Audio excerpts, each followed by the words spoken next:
What's up? It is your favorite podcast. Hey.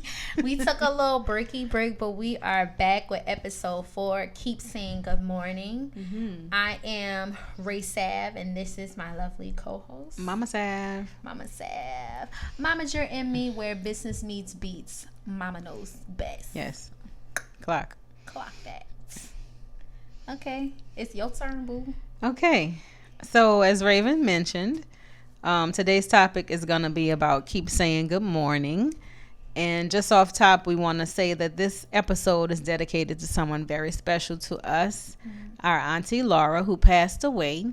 And with this episode being called Keep Saying Good Morning, it adds an extra special layer on for us because you should be grateful for every day that you're given the opportunity to wake up to say good morning again, because some people don't get that opportunity. Yeah. You know, so be grateful is what we want to talk about in this episode. Yeah. And the opportunity to get up and have another chance to be better than you were the day before. Yeah. So you have to be a good person while you're here, because you never know when your last day is going to come. Exactly. Okay? Anything you want to add to this, that, right? I mean, you said it. Like, T. Reed was such a special person to us, and just a light, and especially with this topic, like, just keep saying good morning. I'm not going to tell our family's business, but it was just very sudden. Yeah. And so unexpected, and I think God does everything for a reason, because we've been having this podcast theme like picked out for literal weeks, and we're now finally doing it, and we just had like such a huge loss, so it definitely hits harder. Yeah. But we love our family, who is a big supporter of our podcast. Yes. And we love T. Laura. And she loved the podcast. She did catch an episode before she got called home to glory. So yeah, good. Okay, so hopefully you all picked up on just a little bit, because everybody might not know that saying and what keep saying good morning means. Yeah. So you know, it's just what we said, you get another opportunity to get it right if you wake up to be able to say good morning again. So question for you, you know, I've said that to you probably all your life, just about. So did you always know what I meant when I said that to you?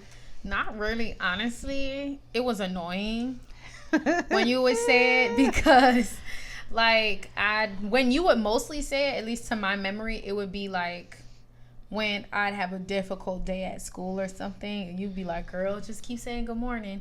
And I used to be like, is it finna get worse? Because, like, you know, this is my first time experiencing life. Yeah. So if I was the last to get, I don't know, picked for kickball, it may seem like now hindsight, small, but it's like the world was ending.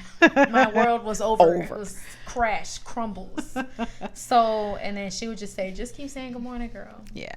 But now I kind of see it as a sign of hope. But before, it was just like mad annoying. So like, what do you think that meant, like on a day when you didn't get picked? That what did I mean when I said to you, keep saying good morning? Will you be like, I didn't get picked?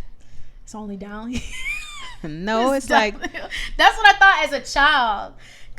Yeah. But then, like, as I got older, I realized it meant, like, at least tomorrow will be another opportunity. Mm-hmm. And just keep living. There's going to be more challenges, more things to expect, more trials and tribulations, because this life will have trials and tribulations, but they come to make you strong. Yeah. You know, so that's what you have to consider, and don't give up the fight. Keep on fighting. Keep living another day to do it right. If you messed up today, there's possibly tomorrow. I don't want to say there's always tomorrow, but is another opportunity for you to possibly get it right and to make it right. And I know this may seem corny, but like it's really like a mantra that I've really started to live by. And this is for any of the girls. Like, let me give you a real life example, something that I've lived through. You say you starting your diet, right? Right? You say you starting your diet, and maybe in the morning you do good. You have your little green smoothie or something. and by lunch you getting the $6 Popeyes box.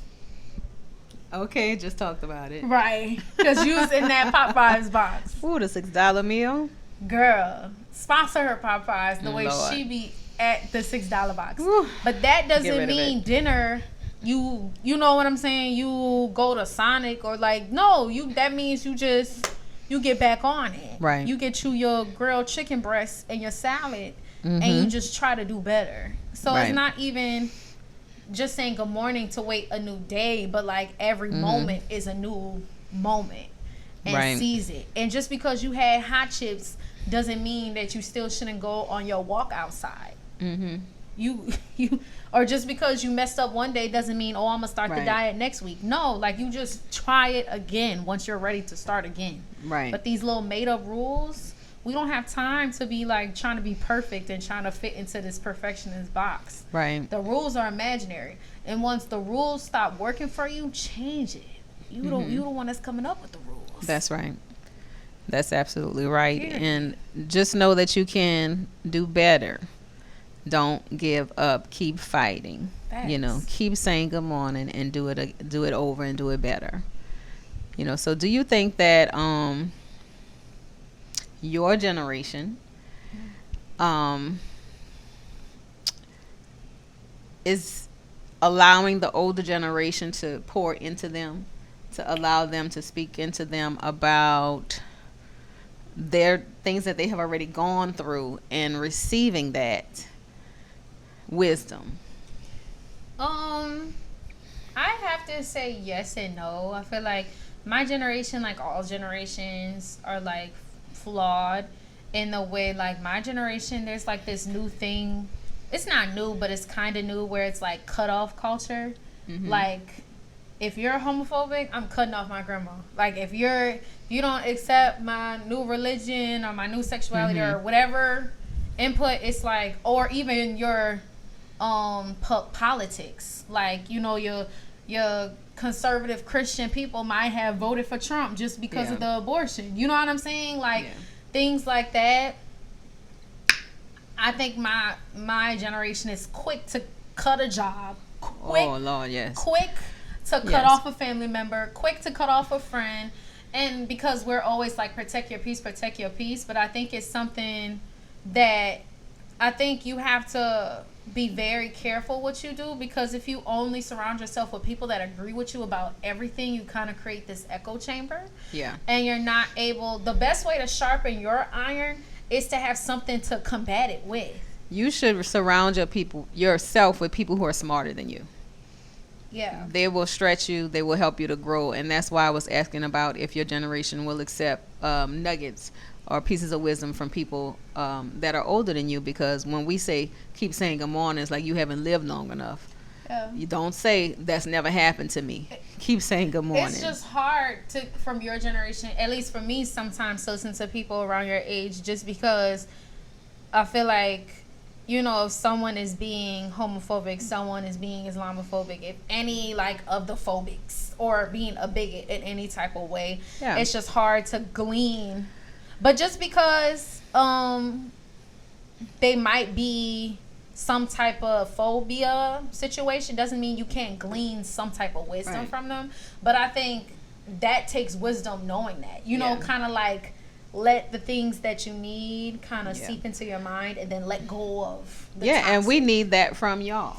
Yeah. Because it has a lot to do with generational things, how people were brought up. You know, some people were brought up in segregation. Some people were brought up as the love child, you know, the 70s type of thing. When I was brought up, everybody was happy and dancing and smiling and doing all kinds of stuff. It was always a party, you know. But, okay. I'm sorry. I just had to get comfortable. Okay. Yeah, because we're getting into it. Take two. All right. No, I'm keeping that in. I'm myself. Go ahead. That's true. Period. So, you know, we all can learn from each other. Right. And when you stop learning, you stop growing. And who wants to do that? You know, we want to have the opportunity to wake up and do it better. Like I've said time and time again, that should be your goal each and every day. We talked once before about apologizing to people, so that's another opportunity for you to do that if you feel you need to, and hopefully you do. And if they don't accept it, that's on them. But the forgiveness or the apology is for you, so that you can clear your mind of it. So I definitely think it's both parts, like both women and just people in my generation and people in your generation. We both have our toxic ways, and people need to figure it out. But I do think that, I'm not saying don't cut off your people if it is not being, if it's toxic or like if it's impeding on your mental health or your, you know what I'm saying? Like, I'm not saying that. I'm just saying it's important to have that community, and you may not. Your community doesn't mean that they always agree with you. It just means that they'll always love you, even when you do disagree. You know what I'm saying? Yeah. So it's a fine line. It is. So do you have any questions for me about this topic? How did you even hear about this saying? Like, no one else says that to me. Like, where did you get this? I have no idea. Somewhere along my journey, somebody would say it, and I just picked up on it, and I just thought it was a positive way to start your day, just to say good morning and just a salutation as a fresh start, a new beginning. And it's just true, I've learned that, like, if I've said, oh, that's never happened to me, or that's never going to happen to me, and I live to see that it would, so that opportunity did come about. So it's true, just keep saying good morning. Yeah. I truly, truly, truly believe, I'm a firm believer that as long as you got oxygen within your lungs, as long as you could do that, inhale, exhale, like there's opportunity, like there's another chance. And a lot of it is a mental thing. It's a mental game. You got to be able to imagine past your current situation. Like right now, I got popcorn ceilings. And every morning when I look up, I be praying. I be like, Lord, I don't want no more popcorn ceilings. Never and again. I'm grateful for a roof over my head at the end of the day. Hallelujah. But I'm just saying, like, I want eventually to be in a place where I don't have popcorn ceilings, where my walls are smooth, where I could drill holes in it because it's mine. Right. You know what I'm saying? Amen. Like, clock that. So, but because I was woken up by the breath of life. Be grateful. But at the same time, being content where I am, but always wanting more. Yes, always striving for more. Yeah. So that's kind of where I'm at right now. And I will say, if you've been watching with us, I've resolved them issues that she dragged me on in episode 1. Yeah, let me update you. The perfectionist, we're gonna have to run it back. We have to play the clip, but I just remember being dragged by my scalp. Okay. In the first episode. And so you're better? I am better. Okay. My therapist says that she's therapied herself out of a job. Okay. So your girl's gonna be leaving therapy very soon. Okay. Because I'm healthy. Keep that number though. Oh, I'll keep it on speed dial. Okay. Now y'all know my therapist's name. Shout out to one of my best friends. I could have been talking to her. Okay. You outed your therapist. Okay. Anyway. Right.